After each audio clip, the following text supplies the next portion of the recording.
game companies getting lazy because gamers won't stand up for themselves? Is it possible that there haven't been as many great games recently as you remember? Stay tuned for this episode of Porn.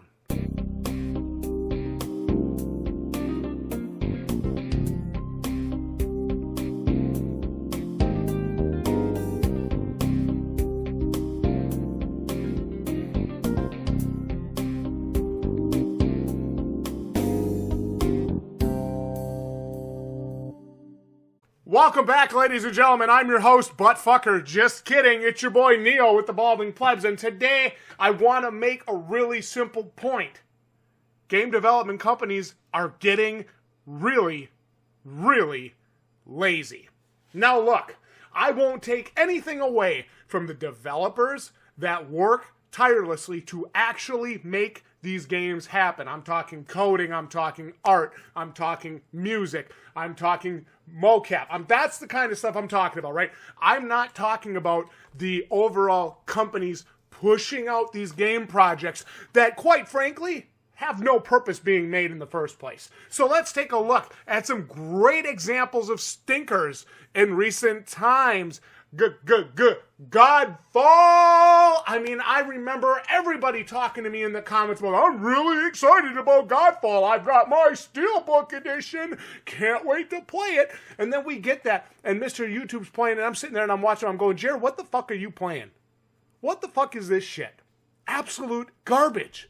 Just no staying power, no ability to grab our attention and say, hey, I'm a game that deserves a lot of your attention. It just wasn't there. Recently, let's talk about this one. A great example of a game that really should have been better, could have been better, maybe might be better at some point, but launches to a muted reception, which these days companies can't afford anymore. Babylon's Fall. I was watching a gameplay trailer for that this morning, thinking to myself, okay, people have been talking about it. It's got like a dog shit out of 10 score, dog shit out of 100 Metacritic, and I'm like, I gotta take a look. I gotta watch this gameplay. I gotta see what everybody's talking about, right? And don't worry, guys. I made sure to do my crack cocaine before today's episode. I mean, I am fired up and ready to go. Babylon's Fall. Here we go. What the fuck? Like, dude, Square Enix has no idea what it's doing. Sure, you have your mainstay games, right? Your Final Fantasy VII Remake, which was okay at best. And now you're branching off of that to cash in on a fan base that refuses to say no. I don't need another Final Fantasy spin-off fucking title. Just give me the game I want. You have Stranger in Paradise coming, which, you know, remains to be seen whether or not that game will truly be exceptional or whether it'll be just another throw it in the corner after a week, which God knows we get a handful or a freaking dozen of those all the time. So, I don't know. We'll see if Stranger of Paradise can have any staying power. But you have Babylon's Fall. This is a game, it's just, I mean, you see this gameplay and you're thinking, oh, wow, this could be really good. And then you keep watching the gameplay and you think, I've played this a million fucking times. I'm not going to pay day one price for this shit anymore. Babylon's Fall is a game you get for $30 or less, maybe $20 or less. Hell, you might even get that game for free on the PlayStation Store or with Game Pass. You're not paying 60, 70, 80, sometimes more dollars for these games anymore. Godfall, Babylon's Fall, fucking D&D Dark Alliance. You throw those games in the bargain bin because that's where they belong. Why these companies are even trying to release these games at a day one price is absolutely beyond me. Hey, here's a really unpopular take, but I'm going to fucking lay it on you, and this is the truth. Here's a handful of games that have actually been good since 2017 when I got on this fucking platform. Are you ready for this? Monster Hunter World, Resident Evil 2 Remake, Red Dead Redemption 2, God of War, the PlayStation 4 God of War. If I didn't say... that's how bad it is. Cyberpunk 2077.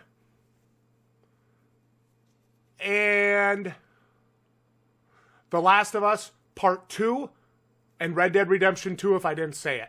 I'm going to go back and rewatch this video and be like, fuck, I said Red Dead 2 twice. And Elden Ring. That's it. No, seriously. That's it. If I didn't say it, it wasn't an exceptionally amazing game. It was average. I'll let that sink in for a little bit. The truth is, we as gamers, we're not lazy, right? At least I don't think all of us are. But we are not demanding enough. We are not asking as much as we used to for our day one price. People ask me, do you think Elden Ring is worth the $60? You fucking right I do. Do you think Rainbow Six Extraction is worth full price? That's a $20 game or less. Not a penny more. Not a pinion either. It ain't worth it. Instead of focusing on pumping out as much money from the players as possible, these companies should be taking a fucking hint from places like FromSoft and saying, shit, maybe I should just focus on making a great fucking game instead. And then, you know what? If you want to have your monetization, fine. I was just thinking about this in the shower today. I thought, God, Monster Hunter World had monetization, didn't it? It sure did. But it sure wasn't the focus. I mean, if you wanted to go buy a little sexy-ass butterfly outfit for your handler because deep down at night you're a little basement-dwelling virgin and you think about wanking it to her, that's totally fine. Don't care. No judgment here. Hey, your boy's got figures and bookshelves of anime everywhere. But that wasn't the main focus of the game. The main focus of the game was solid, tight, exceptional Monster Hunter gameplay. And that's exactly what we got. Look, hey, say whatever you want about The Last of Us Part 2. I know there's a lot of people pissy about the story. To those people, I say, did you actually play it? Because the game itself is out fucking standing, right? Where's the monetization in that game? Is there an in-game store? I don't even know if there is. And if there is, it certainly isn't very relevant or apparent. Because the gameplay, the storytelling, the graphics, the music, it's fucking outstanding. No wonder it won Game of the Year. It fucking deserved it. God of War. The remake. Read it, boy. Where's the monetization? I mean, if there is, I couldn't tell you what it is. I couldn't tell you where it is. I couldn't even tell you how to access it. All I can tell you is how to throw the freaking axe over and over and over because you're Mr. fucking YouTube and you suck at the game. God of War. Excellent game. Outstanding game. Exceptional game. Not a great game. Not a good game. Not an alright game. A fucking exceptional game. So, what's our priority? What's our priority? Do we develop an amazing game like Elden Ring, like Last of Us Part 2, like Cyberpunk 2077, which, by the way, should have been released a year later. I continue to maintain that. Like Cyberpunk 2077, like God of War, like Last of Us Part 2, like Monster Hunter World, do we develop a great game and maybe have little trickles of monetization in there?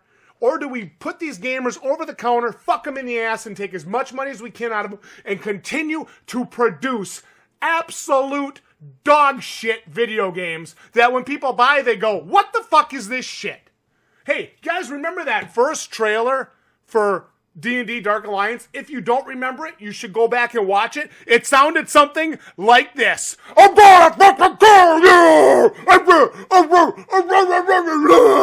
what the fucking trailer sounds like. Flipping around, spinning around.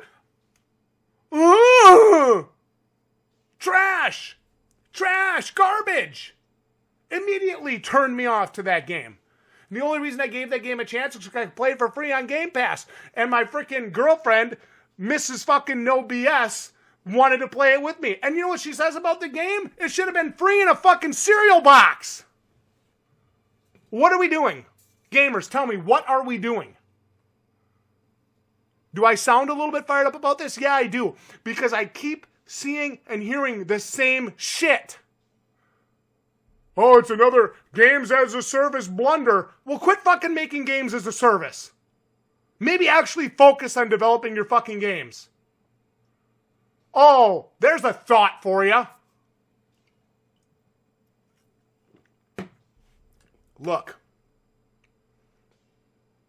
When we no longer focus on making a quality, exceptional video game experience, And our only focus becomes, how much money can we get out of you, the player, me, the player? We fail our players, we fail our development teams, and we fail our companies. Because eventually, that mindset and that thought process will catch up to us. As gamers, we must ask for and demand better. Outside of God of War Ragnarok, if it releases in 2022, I literally cannot name you one single other game coming out this year. Pokemon Legends Arceus, Dying Light 2, Horizon Forbidden West, Elden Ring. Pounded with mainstay releases in the first couple months of the year. Realistically, I should have gotten Pokemon on sale, and I'm waiting for a sale on Horizon. I should have bought Dying Light 2 and Elden Ring only. I should have skipped Pokemon because I don't have time for the other ones. I don't even have time for Dying Light 2 anymore.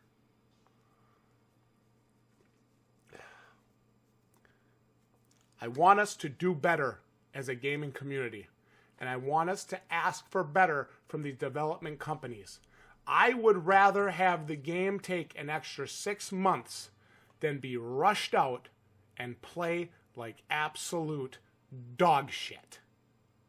I would rather have a quality gameplay experience. Do not mind microtransactions, and I do not mind in-game purchases with respects.